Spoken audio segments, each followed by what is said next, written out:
In a jungle, there lived 2 frogs in a pond.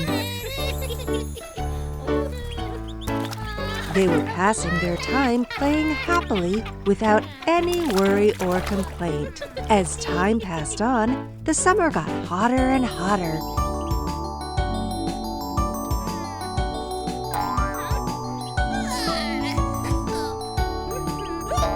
And suddenly, all the water in the pond started to dry up. "Sister, the pond has completely dried up. We have to find another source of water if we have to survive. Otherwise, we will lose our lives without water." "You are right. Let us start searching for some source of water where we can live." And finally, the pond completely dried up. The frogs had to find another source of water to survive.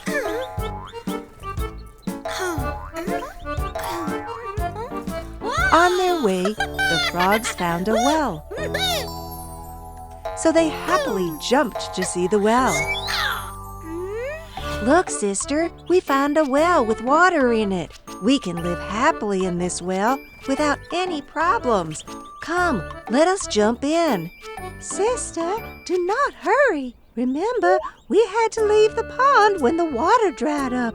If we live here, how shall we come out of this well if it dries up?" "But sister, there is still so much water in this well. I do not think this well will dry up. Come, let us stay in this well and do not worry about the future." "Wait, do not act in haste. The pond in which we were staying was much bigger than this well. It had lots of water, but all the water dried up. So let us go in search of another pond rather than staying in this well. I'm sure we will find it." "Oh no, now we will have to search further." The disappointed frogs continued their search for a better source of water. They finally found a bigger pond with lots of water in it and happily made the pond their new home.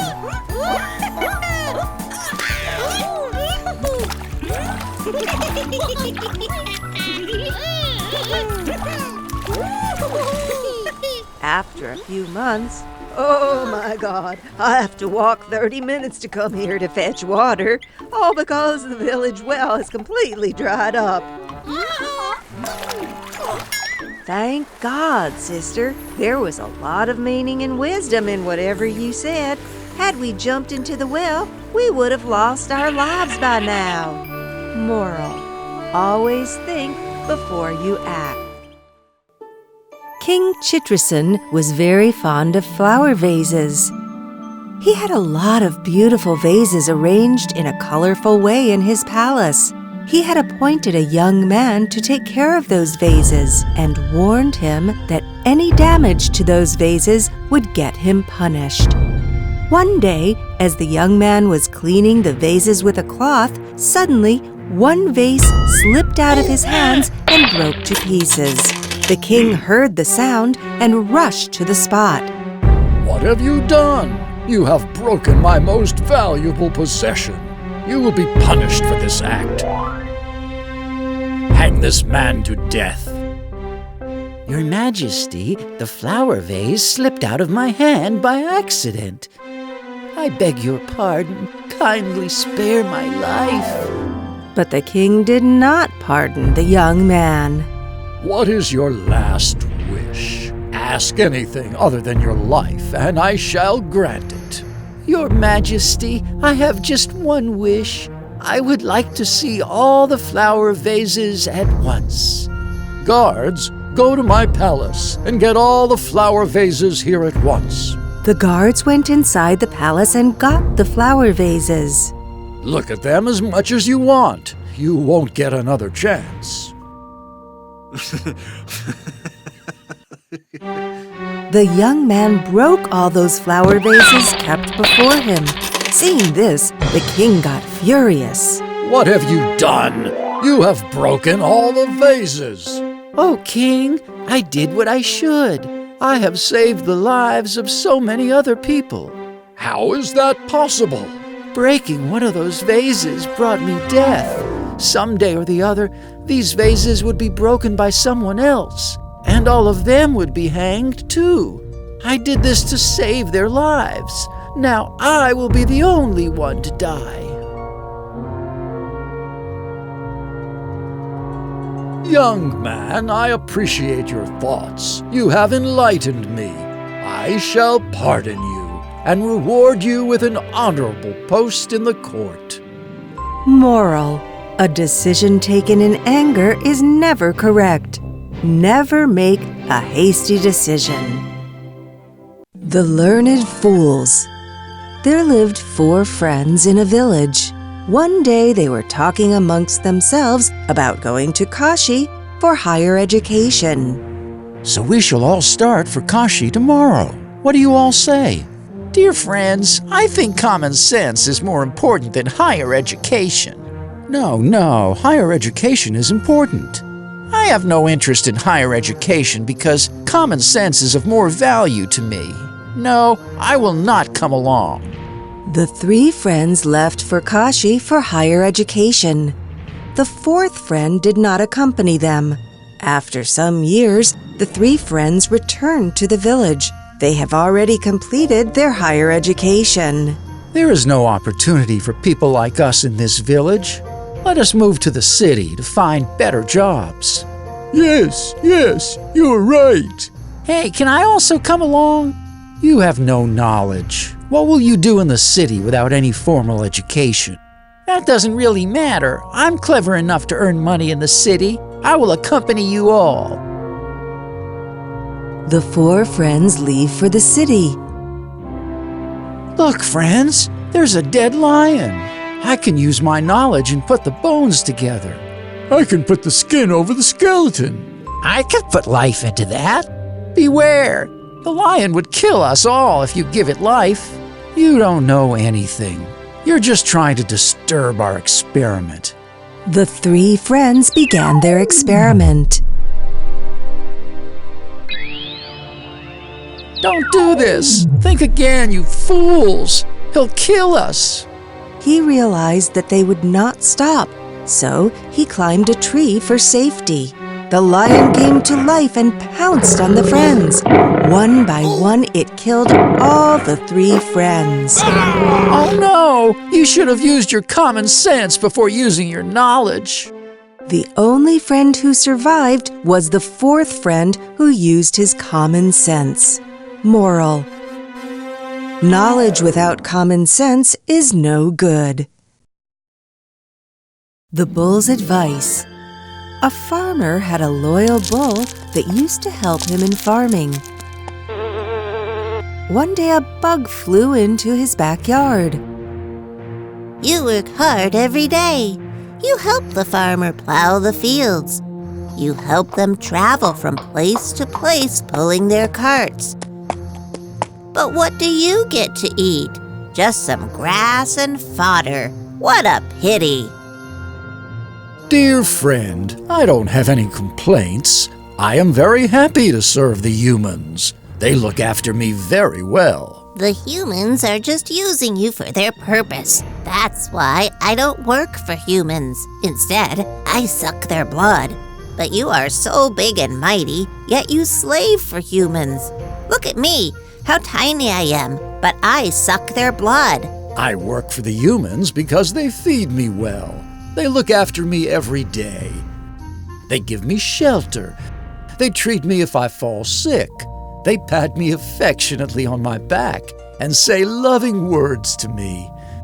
They appreciate my gratefulness to them. They do all this because I serve them loyally. But this is very little for what you do for them. You work day and night for them, and all they do is just pat your back.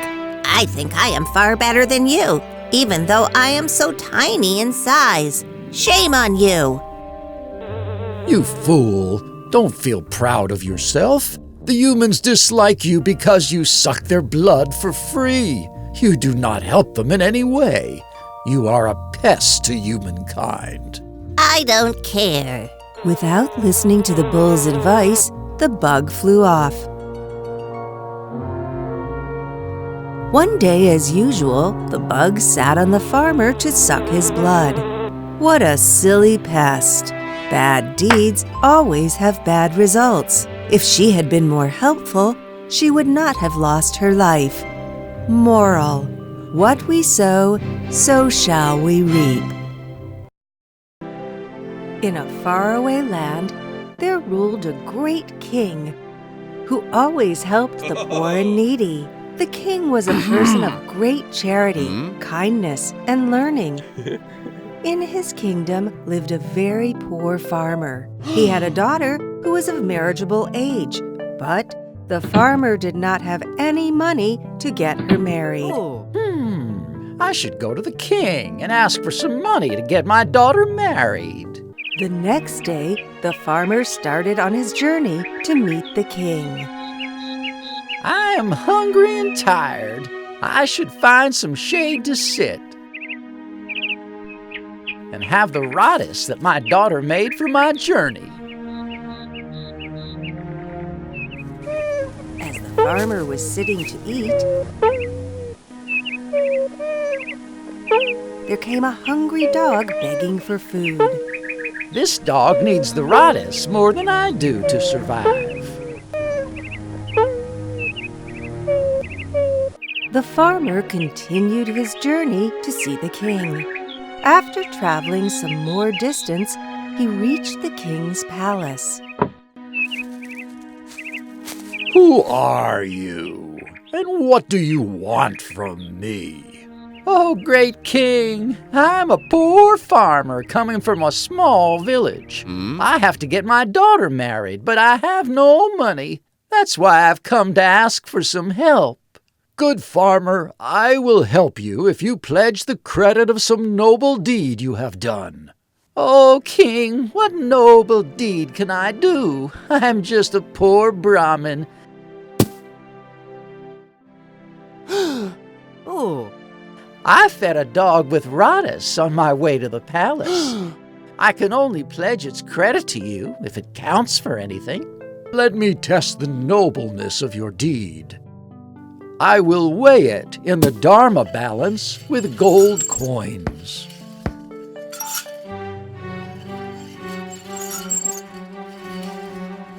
Ooh.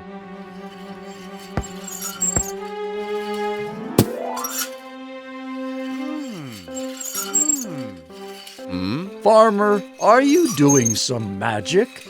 After heaping so many gold coins, the balance is still unmoved.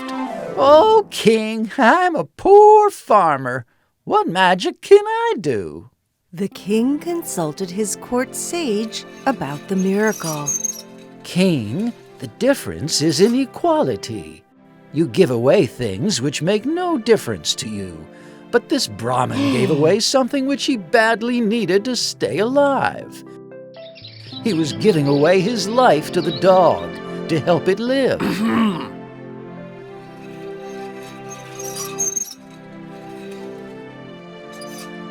Look at him. He is still starving. The king was so pleased with the farmer that he got the farmer's daughter married at the expense of the royal treasury. Moral: sacrifice is the soul of charity. Do good deeds and you get good results.